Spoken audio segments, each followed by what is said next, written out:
Jai Hind, everyone. The youth, the Gen Zs of Nepal, are again on the streets. This time they are protesting against their very own political disruptor whom they brought onto the throne. Prime Minister Balen Shah, who became the Prime Minister of Nepal after overthrowing the previous government, who was hailed as a hero of the youth, a Prime Minister who became the Prime Minister out of the revolution of the Gen Zs. He became the hero due to the social media transparency that he was talking about. But what has happened in the last 10 months that now he has been given the title of Nepali Hitler? The protesters who are on the streets have a very clear cut demand.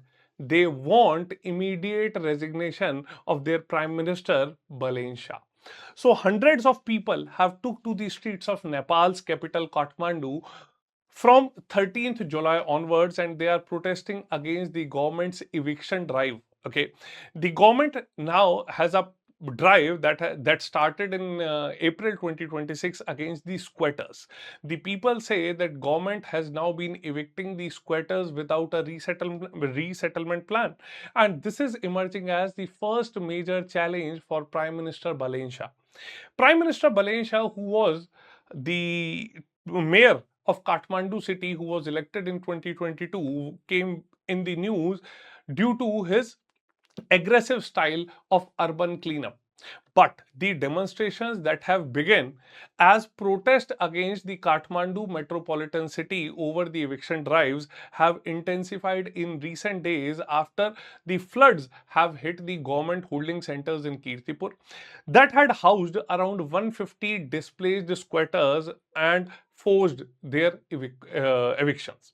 The Gen Z activists who had visited the site were lathi charged and then arrested, and this was something that drew criticism from across the Nepal. Now, people have been demanding the immediate release of the activist and a resettlement plan for the people who have been evicted. Until now, the police has arrested around 26 people during the solidarity protest that had started in the Koshi province.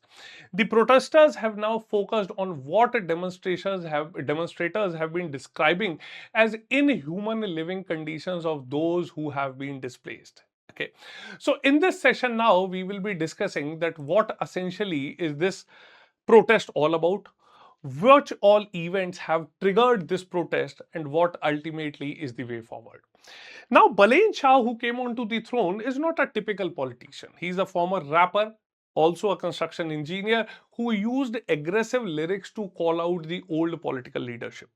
As a mayor, he bulldozed illegal structures. As the prime minister, he promised that he would end the old system that had already rotten.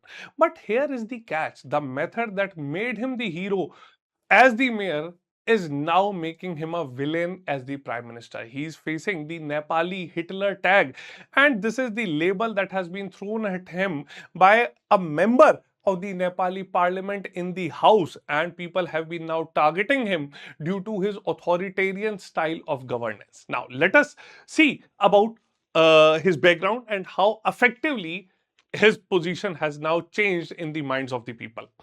Now, Balen Shah, he was a rapper turned politician and structure engineer. Okay, he was elected as mayor of Kathmandu, being an independent candidate. He led the Rashtriya Swatantra Party to a landslide victory in March 2026, and he cultivated an image as an anti-establishment disruptor. Now, how he came onto the throne and what was the Gen Z revolution that brought him to the power in 2025. Now, in 2025, the Gen Z protest had toppled the KP Sharma Oli's government, which the trigger points were corruption, economic mismanagement, and COVID mishandling. The Gen Z used TikTok and Twitter to organize mass rallies, and the result was Balen Shah and RSP swept into the power. But just a year ago, this was something that had happened. Okay, now he was the one who was seen as the woke savior by the Nepali population. The same hashtags that brought him to the Singh Darbar are now being used to drag him out of the Singh Darbar. Now, this is a very classical case of be careful what you wish for. Now, Gen Z is realizing that a disruptor without any institutional knowledge can be as dangerous as a traditional corrupt politician. But what all events led to such a situation? Now, Ganesh Nepali, a 25-year-old ride-sharing driver who was frustrated due to the poor employment situations in Nepal. One day, while he was waiting for his client, the Kathmandu municipal police clamped his motorcycle vehicle outside the passport office. Okay. Later on, so as to protest, he poured petrol on himself and set himself ablaze. And later on, he succumbed to his injuries. Moreover, Ganesh Nepali was preparing for foreign employment in Dubai. Now, this is not just a traffic lane case. Ganesh Nepali was a 25-year-old who was trying to escape Nepal's unemployment crisis by going to Dubai. Now, he was not a hardened criminal. He was just waiting for his client when the municipal police claimed his vehicle. That was his livelihood. He saw no way out and ultimately he took the extreme step. Now, the people have been accusing this municipal police to have been acting in a much harsher manner than the original police, the original law and order responsible policemen. Now, what is the bigger picture? Now, this is something that has got broader grievances associated. Nationwide, the drives have been going on since April 2026. Until now, 15,000 plus people have been displaced and over 2,600 families evicted. 60 plus families still flooded. They are still in the Kirtipur holding center post July 6 deadline, and the police have been acting in the most brutal manner against the activists. Now, Balen Shah's government had launched this aggressive urban cleanup drive. Okay. On paper, it sounds great, but clearing the pavements and river banks without the resettlement plan is something that will prove to be a catastrophe. But the government and the municipal police, they did it without a resettlement plan. Okay, so herein we are talking about around 15,000 people, the urban poor who have thrown out onto the streets. When activists went to Kirtipur to check on these families, they found the holding centers flooded with sewage water. Now, when they protested, they were beaten back by the municipal police, which was an authority. Now, legally, municipal police does not even have the right to use the batons. Okay, and they have now been acting in the most aggressive manner.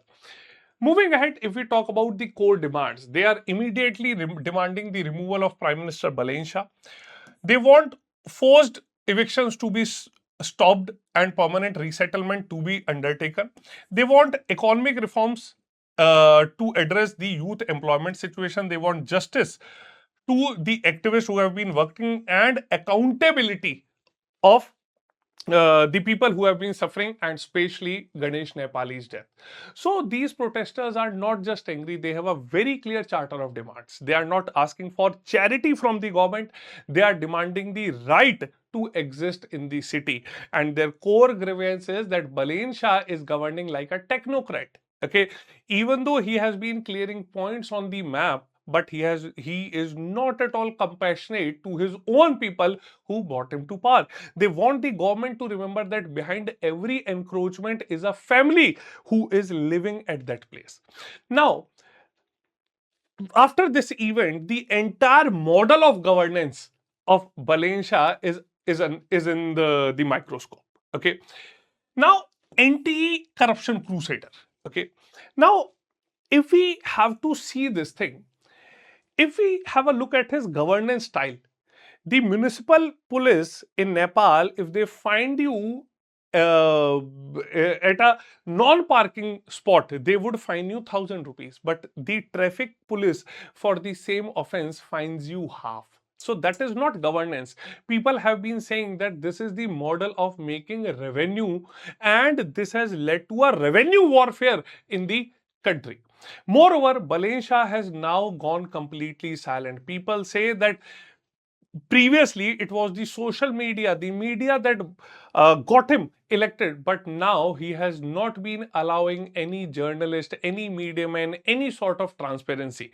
So an individual who became the prime minister on the back of social media transparency has now refused to speak to the media, and this is, people have been calling it a political miscalculation on his part. Next, if we have to see the legal loophole in this, okay, now we need to understand that uh, the Municipal Police Act 2023 allows safeguarding property and not physical coercion.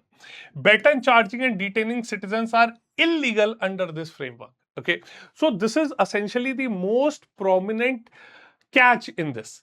The law that Balen Shah created as a mayor does not allow them to hit people with batons. Their job is to just stop people from doing any misadventure on the roads. They want the ultimate work of these municipal police is to stop people from littering the cities, trashing the parks, spitting on the roads. But by under the name of this municipal act, they have been using their power upon the people. Now, Balen Shah is operating in a legal gray area, and this is why the protests are not just political, they are constitutional. The Gen Z now is demanding that the police go back to being a facilitator and not a prosecutor. Now, what essentially are the implications for India? Now, everything, if there is some instability happening in India's neighborhood, it will certainly have some implication upon India. Now, for India, this is not just a neighbor's internal squabble. When Balen Shah came onto the top and he took the control, India hoped for stability. Instead, he has been very, very assertive to the point of aggression on the border disputes. Okay. Moreover, he has at times crossed his limits. Okay, he has been going as far as trying to bring China to the table regarding Lipu Lake, which India strongly opposes. Now, if Balen Shah falls, Nepal would face chaos. It is again something that India does not expect. If he stays and doubles down, India faces a hostile neighbor. Furthermore, with 15,000 displaced families and economic stagnation in Nepal, the Nepal's youth will be desperate to migrate. Now, this is something that puts immense pressure on India's border, which are actually porous. Okay, and the labor markets have been uh, existing, and the Nepalis are contributing to the labor markets in India in large number. So, the Indian Prime Minister's policy of neighborhood first policy is staring down the barrel of a generational crisis which might happen if this problem is not solved in Nepal. So we can see that we have got the border tensions, the Lipu Lake Kala Pani dispute that remains unsolved. Okay, Balen Shah has invoked China and UK to mediate. Okay, and India as the third party has been rejecting this. There has been economic instability, open border risk, trades and transit delays. Okay, and this is again a strategic concern because a weak neighborhood, unstable Nepal is ripe for all external interference, and directly or indirectly, China has been looking for such situations. Okay, so ultimately, we can understand that the disruptor model has failed. Okay, or we can say that disruptor without empathy and institutional checks cannot be considered as a fruitful leader. So ultimately, the question is, why is Gen Z protesting again? Because they have realized that toppling a government is like running a sprint, but building a nation is like running a marathon. Balen Shah had won the sprint, but he's failing in the marathon. He treated the country like a construction site rather than his own house.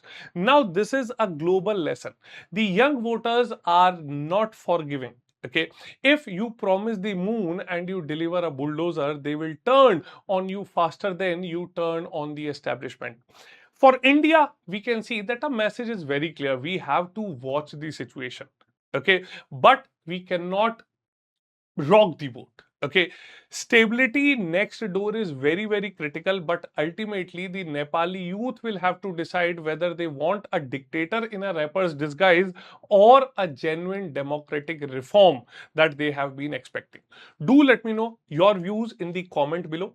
Moreover, do subscribe to my Telegram channel wherein I'll share all the PDFs of my session. Along with this, I am also undertaking a smart NCRT series of Indian polity, which is daily at 3 p.m. Now, in this session, I'm covering all Indian polity NCRTs from class 6 to class 12 that will help you to build a strong foundation of Indian polity for your upcoming UPSC exams. Moreover, our UPSC exams, the next batches have already started, and the admission to our GS Foundation courses in the P2I batches will end on 21st of July. So, if you want to study, if you want to prepare in the smartest possible manner, do subscribe to our courses which are based upon the SMART model of preparation, providing you an entire ecosystem to prepare in the best possible manner. You may use the code SRM Live to avail maximum discount on the P2I batches.